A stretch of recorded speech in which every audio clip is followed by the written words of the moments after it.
நமது வேலாயுதம் சேனல் நேயர்களுக்கு வணக்கம். இன்றைய செய்தியில் கொஞ்சியும் பேசும் ஓர் சாதாரண மழலை சிறுவன் நான். கொஞ்சியும் பேசும் ஓர் சாதாரண மழலை சிறுவன் நான். நூலைப்படி, சங்கத்தமிழ் நூலைப்படி, முறைப்படி, நூலைப்படி, காலையில் படி, கடும்பகல் படி, மாலை இரவு பொருள் படிப்படி, நூலைப்படி. கற்பவை கற்கும்படி, வள்ளுவர் கொள்கைப்படி, கற்கதான் வேண்டும் அப்படி, கல்லாதவர் வாழ்வதப்படி, அறம்படி, பொருளைப்படி, அப்படியே இன்பப்படி, இறந்து தமிழ் ஆண்மனை பிறந்ததென்று சொல்லும்படி, அகப்பொருள் படும்படி, புகழ்பொருள் படி, நல்லாப்படி என்று எனது பாட்டன் பாரதிதாசனை வணங்கி, 2 அடிப்பட்டால் தான் திருந்துவாய், வாங்கிக்கொள் வள்ளுவனிடம். ஆம் அன்பர்களே, 2 அடி வாங்கிக் கொண்டுதான் வந்திருக்கிறேன் வள்ளுவனிடம். தொட்டனை தூரும் மலர்கேணி மாந்தருக்கு கற்றனை தூரும் மனிது. மலர்கேணியை தோண்ட தோண்ட நீர் பெருகும். அதுபோல நல்ல புத்தகங்களை படிக்க படிக்க அறிவு வளரும். ஓர் மனிதன் தன் வாழ்நாளில் 10,000 மைல்கள் நடந்திருக்க வேண்டும், அல்லது 1000 புத்தகங்கள் படித்திருக்க வேண்டும். அதுவே அவன் அடுத்து வரும் தலைமுறைக்கு செய்யும் ஓர் உன்னத செயலாகும். வணக்கம் புத்தக நண்பர்களே. என் பெயர் டி. தேவதீரன்.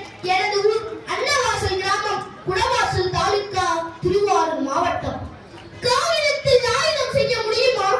ஆம், முடியும். அங்கே எண்ணங்களும் எழுத்துக்களும் ஒன்றுக்கு ஒன்று எதிரெதிராய் வாழ்வீசும். சாட்சிகளும் காட்சிகளும் அங்கே சண்டையிடும். ஆனால் உதிரங்கள் சிந்துவதில்லை, உண்மைகள் தான் ஊர்வலம் வரும். ஆனால் அங்கே உதிரங்கள் சிந்துவதில்லை, உண்மைகள் தான் ஊர்வலம் வரும். இந்த பூமியின் எடையை யார் சொன்னார்? மத்திய ரேகையின் அளவை யார் சொன்னார்? புவியீர்ப்பு விசையை யார் சொன்னார்? காற்றில் கல்லினை கட்டியது யார்? கடாரம் கொண்டு வென்றவன் யார்? 18 முறை படையெடுத்து வந்தவன் யார்? சீன பெருஞ்சுவரை கட்டியது யார்? 2ஆம் உலகப் போருக்கு காரணம் யார்? யார் என்று யாரை கேட்பது? சாட்சிகள் உண்டா? சொன்னவரும் கண்டவரும் சொல்லி வைத்த புத்தகங்கள் தான் உண்டு இங்கே. நீ யார், நான் யார் என்றே புத்தகங்கள் தான் சாட்சி சொல்லும். நீ யார், நான் யார் என்றே புத்தகங்கள் தான் சாட்சி சொல்லும். கண்டவர் விண்ணிலர், விண்டவர் கண்ணிலர்.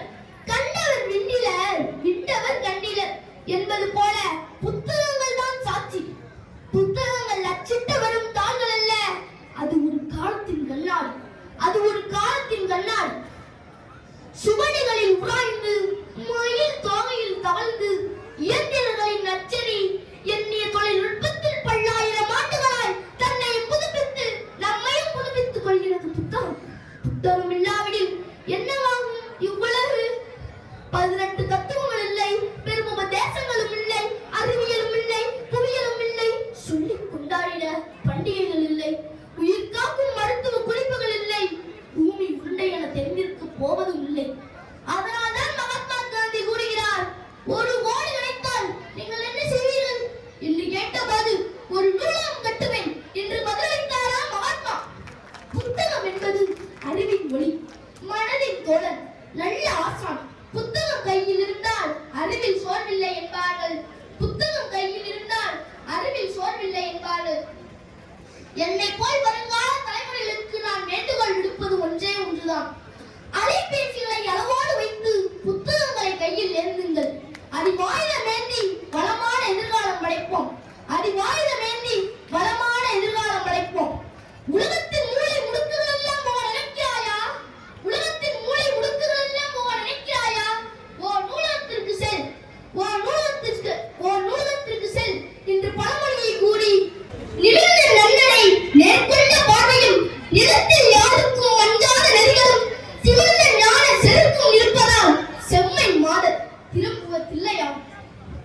ஒப்பற்ற கவிஞன் பாரதியின் சொல்லெடுத்து கவிப்பாட தொடங்குகிறேன் எங்கள் ஆரூர் ஆட்சியில். இந்த ஆரூர் ஆட்சியரை கண்டதுண்டு, அன்னையே கண்டதுண்டா? நான் காண்கிறேன். உள்ளத்திலே தூய்மை, நெஞ்சத்திலே நேர்மை, எதற்கும் அஞ்சாத வாய்மை, விஞ்சியவருக்கு கருணை. அதனால் தான் அவரிடம் காண்கிறேன் தாய்மை. நின்ற இடமெல்லாம் நலத்திட்டம், சென்ற நிலமெல்லாம் வளர்ச்சி, காணும் இடமெல்லாம் கட்டுப்பாடு. இன்னும் எத்தனையோ சொல்ல சொல்ல சொற்களுக்கு தான் தட்டுப்பாடு. இன்னும் எத்தனையோ சொல்ல சொல்ல சொற்களுக்கு தான் தட்டுப்பாடு. ஆனால் இன்றோ ஏமாற்றம், எங்கள் ஆட்சியரிடம் மாற்றம். ஆனால் இன்றோ ஏமாற்றம், எங்கள் ஆட்சியர் இடமாற்றம். எங்கள் உள்ளங்களை வென்றவர் தரு ஊழங்களை பாதுகாக்க செல்கிறார். வருத்தம்தான், ஆனால் துயரம் இல்லை. நதியில் போலத்தான் எங்கள் ஆட்சியரும் செல்லும் இடமெல்லாம் வளம் தருவார். நதியில் போலத்தான் எங்கள் ஆட்சியரும் செல்லும் இடமெல்லாம் வளம் தருவார்.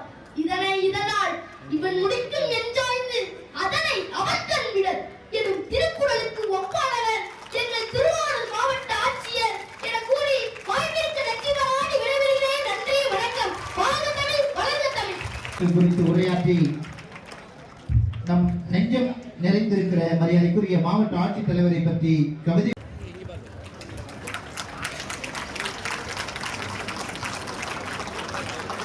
தேவதீரனுக்கு இன்னும் ஒரு பலத்தை கைதட்டலை நான் வழங்கலாம். நேயர்கள் அனைவருக்கும் வணக்கம். இந்த வேல் ஆயுதம் சேனலை சப்ஸ்கிரைப் பண்ணாதவங்க உடனே சப்ஸ்கிரைப் பண்ணுங்க. மறக்காம உங்க ஃப்ரெண்ட்ஸுக்கு ஷேர் பண்ணுங்க.